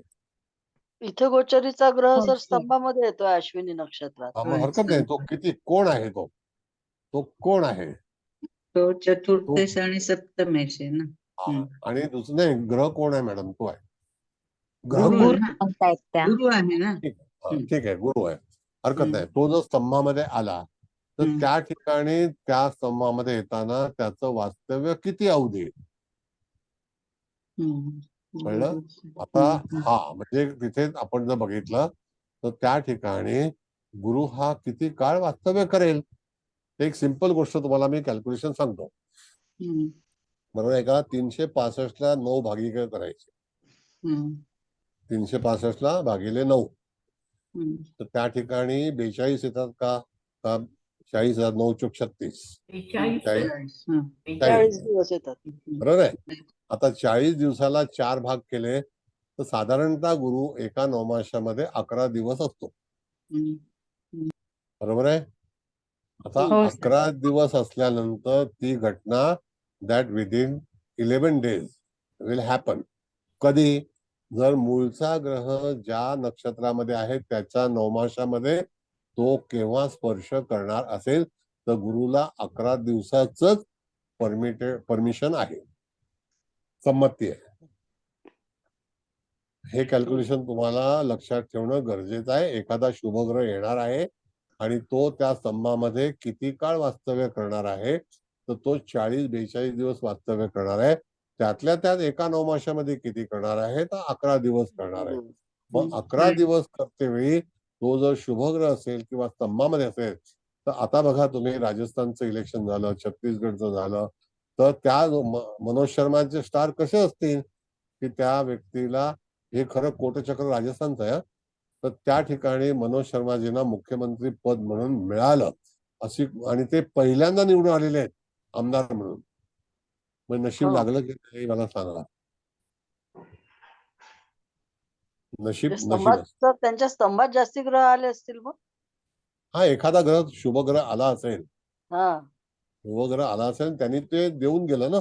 आता पहिल्या ट्रम मध्ये ही व्यक्ती पण RSS ची जुनी कार्यकर्ता, काहीतरी हो. साधारणतः 22 वर्ष संघाचं काम केलेलं आहे, पण पदावरती नाही, महामंत्री होते हो आणि कार्यकर्ते होते. पण नंतर ते आमदार हे पहिल्या वेळेलाच झालेले आहेत. हो म्हणजे नशीब कोणाचं चांगलं आहे, राजस्थानचं अर्थातच. का शर्माजींचं? शर्मांचं ना. माणसं. दोघांचंही दोघांचंही चांगलं आहे. म्हणजे राजस्थानला पण एक चांगली व्यक्ती मिळाली येस. आणि त्यांचं नशीब पण. आज एका गरीब कुटुंबातील व्यक्ती जर चांगल्या ठिकाणी एवढी वर्ष काम केल्याची तपस्या कधी फुकट जात नाही.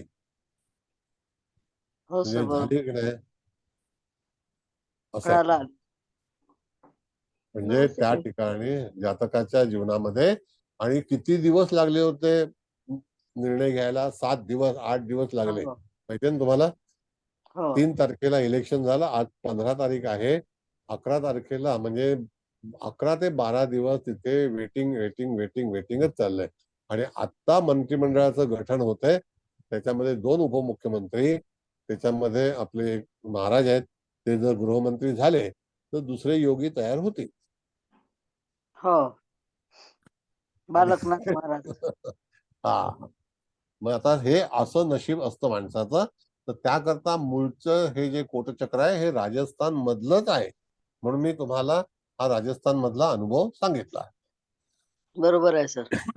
हा, मग अशा वेळेला तुम्हाला पत्रिका वाचन करते वेळी चौफेर नजर पाहिजे की त्याच्यामध्ये ग्रह कसे तुम्हाला फिल द ब्लँक आणि ग्रह गोचरीचे कसे जातील. 2 पेन वापरा, एक ब्ल्यू एक लाल. आणि तुम्हाला कुठली कुंडली बनवताना मला असं वाटतं की सॉफ्टवेअरचं जर तुमच्याकडे असेल तर सॉफ्टवेअर तुम्ही घ्या. त्याच्यामध्ये फुकट आहे, फक्त ते लॅपटॉप वरती चालतं, मोबाईल वरती चालणार नाही. सर आलं कोणतं लक्षात? सॉफ्टवेअर आहे ते? जगन्नाथ होरा. बरं. ते लॅपटॉपवरच चालतं सर, मोबाईलला हा, नाही ते चालत. मोबाईलला नाही. सर ह्याच्यामध्ये ह्या कोटचक्रामध्ये इनवर्ड आणि आउटवर्ड ह्या डायरेक्शन असल्यामुळं तो ग्रह हा. आपल्याला त्या गोचरीचा ग्रह कशा प्रकारची फळं देईल आणि तो त्यासाठी जो वेळ आपण काढून देणार आहोत तो खूप छान काढता येतोय सर याच्यामध्ये. कारण बरोबर ह्याच्यामध्ये नाही. डायरेक्शन असल्यामुळे येस, असं मला वाटतंय सर. बरोबर आहे. हा नाही म्हणजे डिरेक्शन्स आता जे आपल्याला तुम्ही गुरुचं उदाहरण सांगितलं ना त्याच्यावरून ते जास्त क्लिअर झालं सर. बरोबर. म्हणजे ग्रह आगमन आहे का निर्गमन आहे. आता कधी निर्गमन कधी आहे होय. एखाद्या वेळेला समजा आपल्याला त्या प्रकारचा व्यवसाय होत नाही आणि त्याला काही लॉस होतो, तर बरोबर. हा याच्यावरती लक्ष ठेवायचं की जे मुख्य ग्रह आहेत राहू केतू शनी, हे 3 राकेश. ग्रह. हो हो राकेश, हे 3 ग्रह जे आहेत हे 3 ग्रह दीर्घकाळ वास्तव्य करतात. त्यातले ते निगेटिव्ह आहेत. हो म्हणजे त्या ठिकाणी तुम्हाला जे काही मिळणार आहे ते अल्पावधीत मिळणार नाही. नाही. हो साहजिकच आहे ते दिरंगाळ. हो त्याला भरपूर वेळ घेईल ते. आणि दुसरा भाग असा आहे की जेव्हा गुरुसारखा ग्रह आगमन करणार आहे त्याला तुम्हाला 40 दिवस वाट पाहायची आहे, आहे. हो पर्टिक्युलर एका नक्षत्रामध्ये. होय 44 बरोबर. दिवस असतो, पण त्यावरती सूर्याची गती जी आहे ती गती. तुम्हाला हो सांगितली की सूर्य पुढे गेल्यानंतर ग्रहाला वक्री करतो, सूर्य मागे असेल तर ग्रह अतिचारी होतो. अतिचारी होतो. हो हे गणित होय लक्षात ठेवायचं. इट इज नॉट सो बरोबर. Difficult I think. मला असं वाटतं हे काही कठीण आहे काम असं नाही. नाही नाही सर तुम्ही सांगताय भरपूर क्लिअर झाल्यात गोष्टी सर आता आणि हा, अजूनही समजतायत. खूप छान सर तुमच्या ज्ञानात अधिकाधिक भरच पडतीये सर दिवसेंदिवस. नाही, चांगली गोष्ट आहे ना. छान सर. म्हणजे धन्यवाद कठीण सर. आहे म्हणून लोक येत नाहीत, पळून जातात. मग ते काय करणार? ते काही ज्योतिष करू शकणार नाही. ते फक्त एंटरटेनमेंट एंटरटेनमेंट. विद्या बालन. खरंय सर. होय काही सर. विद्या बालन असतात. सर एक प्रश्न विचारायचा आहे. हा बोला. सर आता राहू आपल्या उत्तर भाद्रपदामध्ये जाईल आणि पूर्व भाद्रपदामध्ये, पण तिथे कुठलाही ग्रह नाहीये त्या आताच्या कुंडलीमध्ये.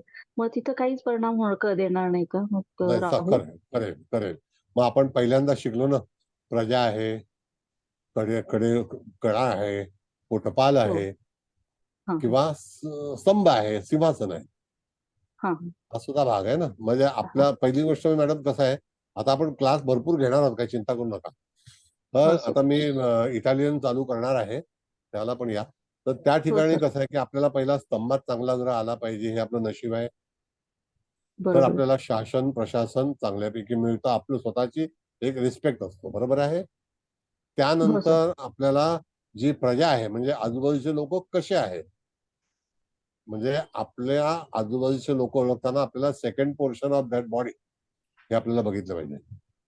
कधी कधी आपण म्हणतो ना, मेरे दोनों हात के चेले है, ते चेले बिले कसे असतील त्याच्यावरती अवलंबून आहे, ते ग्रह कोण आहे कसा चेला आहे.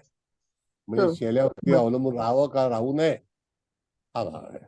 त्यानंतर थर्ड पोर्शन जो आहे तो त्या ठिकाणी त्याला संरक्षण करणारी बॉडी आहे. It is called protected. म्हणजे तुमच्या आजूबाजूचा समाज, त्याच्यानंतर त्याला तुमचं प्रोटेक्शन म्हणजे घेराव आहे तो. आणि नंतर चौथी स्टेप जी आहे, इट इज कॉल्ड कोटचक्र, कोटपाल आणि कोटस्वामी. पण तिथे तो त्या ठिकाणी कोणता ग्रह आहे त्याप्रमाणे तुम्हाला रक्षणाची जी स्थिती आहे ही जातकाच्या जीवनामध्ये तुम्हाला सांगता आली पाहिजे. आता जर समजा एखाद्या व्यक्तीला, जसं आता आमच्या मुकेश भाऊंची चर्चा होते, तर त्यावेळेला आम्ही त्यांना सांगतो असं असं आहे, असं करा, असं करा. तर तुम्हाला ती जी काही तो जो भाग आहे त्याचा जो आपल्याला कसा वास होतो एखाद्या व्यक्तीचा, की एखादी घटना होणार आहे, तर तशाप्रमाणे कोटपाल मध्ये शेवटला असणारा ग्रह हा शुक्र व्यवस्थित नाही. पण सुरक्षित ग्रह कोण आला तर त्याच्याकडे जास्ती त्या किल्ल्याची, त्या व्यवस्थापनेची, व्यवस्थेची जबाबदारी असते. आता परवा संसदेमध्ये एवढा हंगामा झाला, तर सुरक्षा कवच भेदून जर काही लोक गेले होते, तर तो सुद्धा दुर्दैवी भाग आहे की नाही. हो सर. हो म्हणजे सर. तिथे रक्षक कमी पडले की नाही. हम्म. हो हो. हो सर. मग 8 लोकांना सस्पेंड केलं ना. मग आता तुमच्या समोरचं उदाहरण आहे, हे काय मी तयार केलं नाही. पण बरोबर आहे. कोटपालाचं मुख्य जे उदाहरण आहे ते म्हणजे जर सुरक्षा आपल्या जीवनामध्ये कोण सुरक्षा प्रदान करणार आहे, again again and again I tell you, आपल्या जीवनामध्ये कुठला ग्रह हा सुरक्षा प्रदान करणार आहे त्याची जबाबदारी ही कोटपाल म्हणून येते. बरोबर कळलं? आहे सर. हा. हो. मग कोटपाल म्हणून त्याची जबाबदारी असते. तो ग्रह कोण आहे, तशा व्यवस्थेमध्ये माणसाला राहावं लागतं. जर थोडीशी पण तुमची भूल चूक नजर झाली तर तुमचं आर्थिक सामाजिक नुकसान होण्याची शक्यता पण असू शकते, होऊ शकते. आलं लक्षात. म्हणजे हो सर. फलादेश देताना तुम्हाला सगळी तंत्र जी आहेत ती वापरलं पाहिजे. हे सुद्धा एक तांत्रिक पार्ट आहे. It's called technology. म्हणजे टूल्सचा कसा वापर करायचा ते समजलं पाहिजे. येस, नक्की. अदरवाईज आपण रंना मारताना फरशी वापरली तर कसं चालेल, त्याला नाही. रंनाच पाहिजे ना. हम्म. त्याप्रमाणे तसं आहे ते. म्हणजे कुठलंही साहित्य वापरताना तो ग्रह कोण आहे, कुठून जाणार आहे, तो कुठल्या स्टेजला आहे, आगमन आहे का निर्गमन आहे. आता एखाद्या गोष्टीचा व्याप जाणार आहे समजा, तर तसा व्याप देणारा ग्रह सुद्धा आतमध्ये येणार आहे का जाणार आहे हे सुद्धा ठरवलं पाहिजे तुम्हाला. आणि ते ग्रहाशिवाय कळणार नाही. बरोबर आहे सर. कळलं? हो सर. आपण आपण छान. आणखी कुंडल्या घेणार आहोत, पण तरी सुद्धा तुम्ही तुमची तयारी चालू ठेवा. ही पत्रिका मांडलेली आहे, ती तुम्हाला जी पोस्ट केली त्याच्यावरती ब्लँक चार्ट पण पोस्ट करतो, तो तुम्ही बघा. आणि त्याच्यानंतर त्याच्यामध्ये तुम्ही A3चं झेरॉक्स काढा आणि फॉर्म बनवा चांगल्यापैकी. त्याच्यावरती ग्राहकाला पत्रिका काढून द्या, किंवा ज्यांच्याकडे कॉम्प्युटर असेल तर कॉम्प्युटर आणि प्रिंटरमध्ये तुम्हाला इमिजिएट पत्रिका बनवून मिळेल. हो आणि सर. कलरफुल आहे. हम्म. जगन्नाथ होरा नावाचं सॉफ्टवेअर आहे, ते डाउनलोड करा. हो सर. आता काय वाटलं तुम्हाला, तुमच्या समस्या सुटल्या का नाही सुटल्या? झालं सर, पुष्कळ क्लिअर झालं. जवळपास 95% क्लिअर झालं. व्हेरी आता फाईन. आमचा अभ्यास कमी पडतो त्याला काय? नाही नाही, तुमचा अभ्यास जास्ती आहे, काही चिंता करू नका, होईल. मी कधीही कुठल्या विद्यार्थ्याला कमी समजलं नाही. ते माझ्यापेक्षा हुशार व्हावेत, नाही तर मी शिकवलंच नसतं. नाही, आजचं कळलं का? क्लिअर झालं सर, व्यवस्थित क्लिअर झालं. Very good. बरं, आता मुकेश भाऊना क्लास द्यायचा आहे. जर कोणाला काही, आपण भरपूर पत्रिका घेणार आहोत, तुम्ही चिंता करू नका. कोणाला काही अभिप्राय द्यायचा असेल तर अवश्य द्या.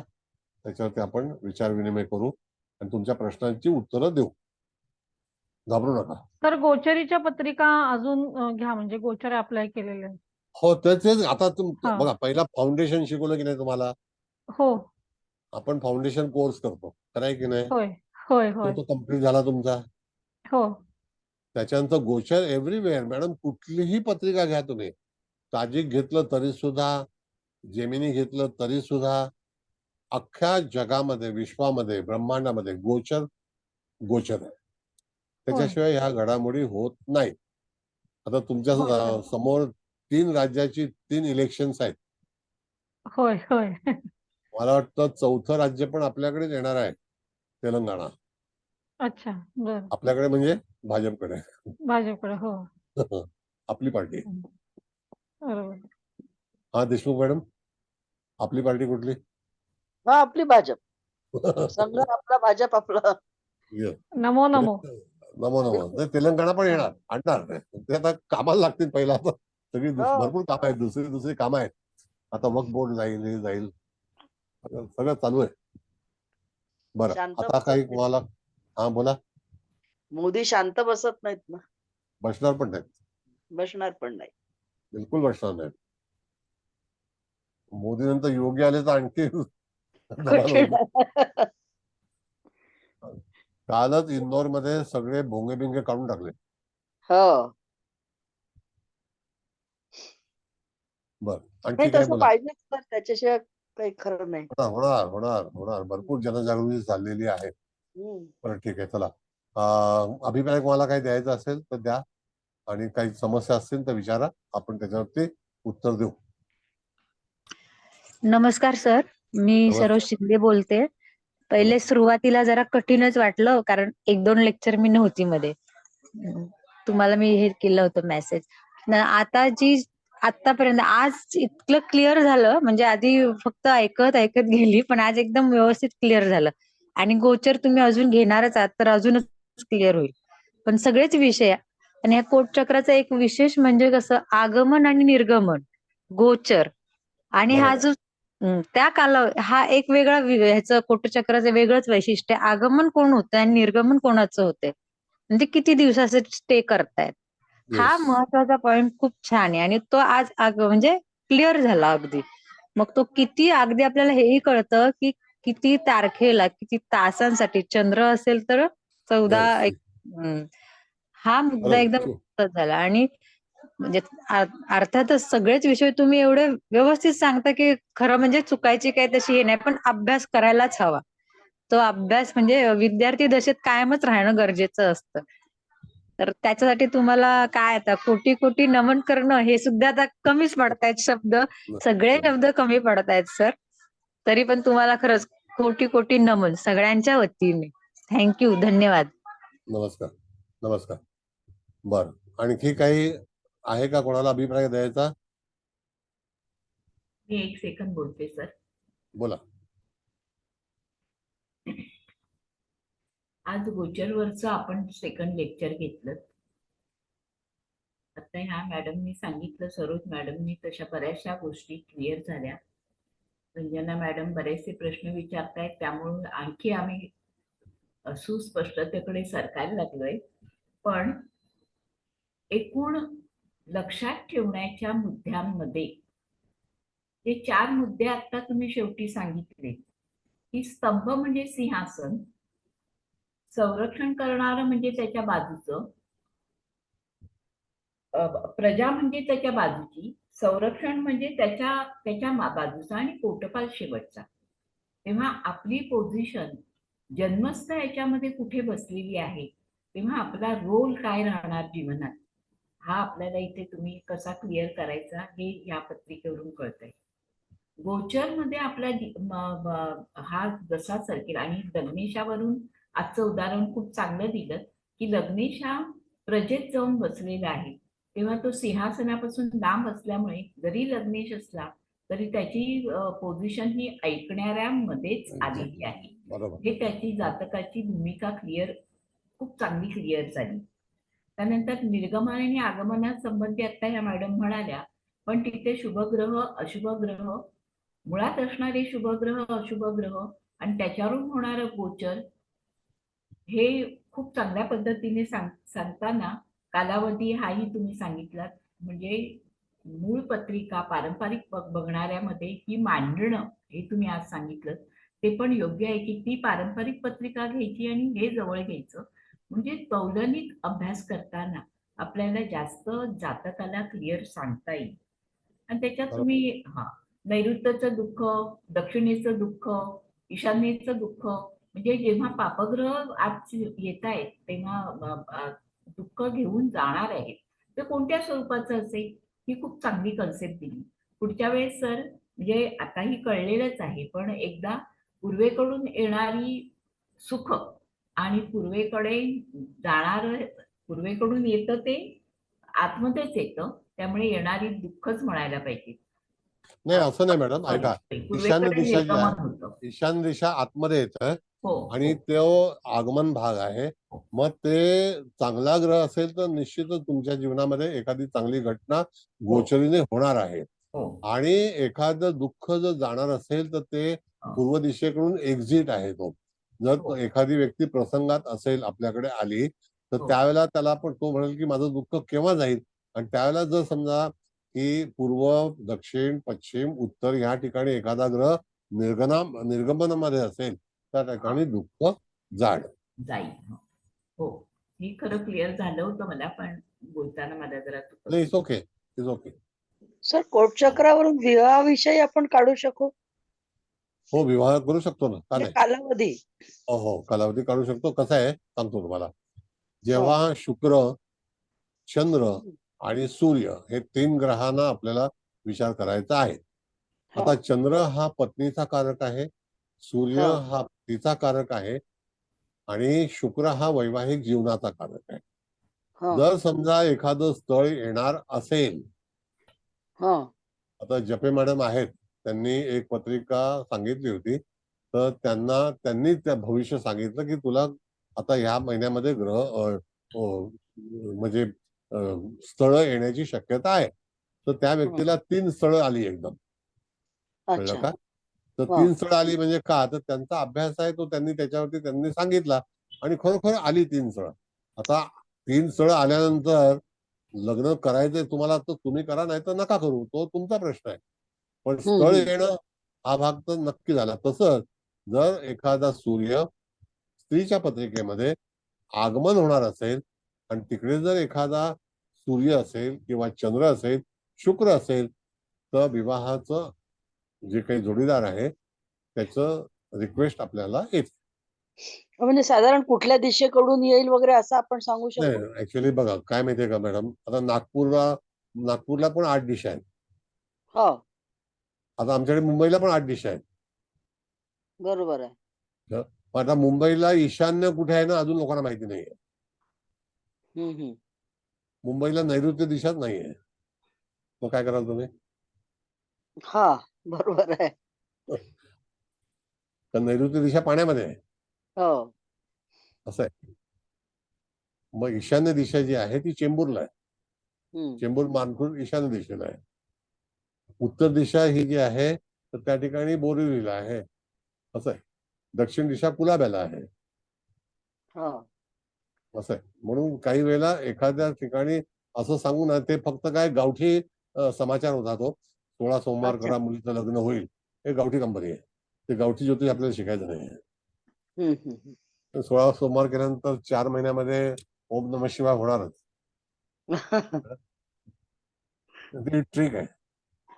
हम्म. बरं ठीक आहे. आणखी काय तुम्हाला बोलायचं आहे काय? कुबल मॅडम, समारोप करायचा आहे तुम्हाला आता. मुकेश भाऊंना क्लास द्यायचा आहे. ठीक आहे, झालं का सगळ्यांचं बोलून? देशमुख मॅडम तुम्हाला बोलायचंय का काही? नाही मॅडम. हम्म. छान झाला आजचा क्लास नेहमीप्रमाणेच. होय. सर नमस्कार, मुकेश भाऊ नमस्कार आणि हा बोला जपे मॅडम बोला. हा सर नमस्कार. सर आज तुम्ही जे शिकवलं ते खूपच सुंदर शिकवलं. म्हणजे गोचरांनी जेव्हा एखादा ग्रह तुमच्या पत्रिके पूर्वीचे आधीचे ग्रह आहेत त्याच्यावरून जातो त्यावेळेस जे काही परिणाम मिळतात ते आपल्याला कसे ओळख म्हणजे समजतील की कधी तुम्हाला असे काही वेगळे परिणाम दिसणार आहेत किंवा काय हे तुम्ही खूप सुंदर समजवलं सर.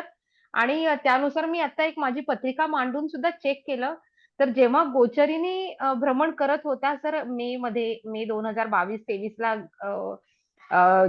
धनिष्ठा नक्षत्रामधून जेव्हा शनी जात होते त्यावेळेस सर खरोखर काही मला तसे परिणाम मिळाले सर. आणि thank you sir, thank you so much की हे सगळं इतकं छान तुम्ही आम्हाला ज्ञान दिलं त्याबद्दल. धन्यवाद. हाच प्रॅक्टिकल अप्रोच आपण म्हणतो ना, खरंच हा हो सूर्य आणि हा जयद्रथ. आता तुम्ही जयद्रथ. एवढं छान अभिप्राय दिल्यावर मला काही अभिप्राय देण्याची गरजच नाही, पण तरी पण सांगते सर तुम्हाला नमस्कार. मुकेश भाऊ आता ह्या जपे मॅडमनी पण तेवढ्यातल्या तेवढ्यात म्हणजे त्यांचा किती अभ्यास हे ऐकता त्यांनी स्वतःला म्हणजे ते लावून पण बघितलं आणि इतकं छान उदाहरण पण दिलं. म्हणजे अतिशय सर तुम्ही इतक्या उच्च लेवलला आम्हाला नेऊन म्हणजे सोडलं. इथे येणारा प्रत्येक जण खरंच खूप भाग्यवान आहे. आणि सर तुम्हाला खूप आता काय म्हणू प्रत्येक वेळेस आता आमच्याकडे शब्दच नाही राहिले की तुम्हाला काय म्हणायचं, पण तरी सुद्धा तुमच्यात असलेल्या त्या डिव्हाइन सोलला आमचे सगळ्यांचे खूप खूप खूप नमन, शतशः कोटी नमन आणि थँक्यू व्हेरी मच. सगळ्यांच्या तर्फे मी खूप आभार मानते. थँक्यू. आणि असं धन्यवाद. शिकवत राहा. आणि धन्यवाद सर. अजून एक थँक्यू छान सर, झाला विनंती थँक्यू क्लास. सो की मच. सर गोचरीच्या पत्रिका प्लीज अजून जरा जास्त घ्या, म्हणजे अजून ठीक आहे, क्लिअर ठीक झालंच आहे, ठीक पण ठीक अजून आहे. म्हणजे प्रॅक्टिस होईल आम्हाला. ठीक आहे, ठीक आहे, thank you. Thank you. All the best. खूप धन्यवाद धन्यवाद सर, खूप सर. खूप धन्यवाद धन्यवाद सर. सर.